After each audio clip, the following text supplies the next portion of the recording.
Selamat pagi, ini VT 489 ya. Pagi ini kita bahas mengenai pidato Pak Harto pada tanggal 20 Mei tahun 98. Pada waktu itu Pak Harto memberi diskusi, penjelasan bagaimana proses suksesi pergantian presiden saat itu. Tetapi masyarakat sudah nggak bisa diatur dan terjadi anarkis dan terjadi kerusuhan di beberapa kota. Dan akibatnya Pak Harto mengatakan nggak jadi presiden juga nggak paten. Ada beberapa pertanyaan yang tidak ketemu solusinya, tidak ketemu jawabannya. Ada 4 pertanyaannya. Satu, pada tanggal 20 Mei itu, atau sebelumnya, itu Prabowo menghadap Pak Presiden bersama seorang jenderal. Ya, karena Prabowo takut waktu itu Cendana sudah dikepung oleh pasukan marinir dengan tank penjagaan ketat, dan Prabowo tidak boleh merapat ke Cendana.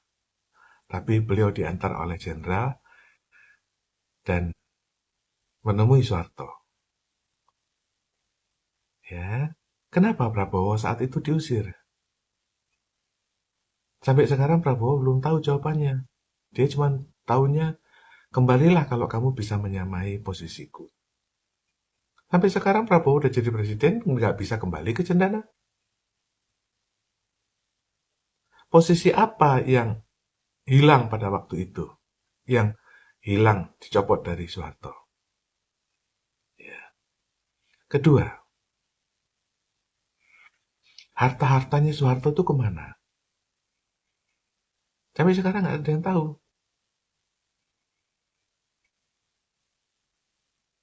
Jadi, pada saat yang pertama itu, pada waktu Prabowo itu diusir, yang hilang itu adalah kuasa mandataris MPR. Itu yang Prabowo nggak paham. Sebagai mandataris MPR, dia punya mandat atas hartanya pampasan perang Dutch Indies. Itu yang hilang. Dan kehilangan mandat itu beserta dengan harta-harta Pak Harto, 3 keturunan ke bawah.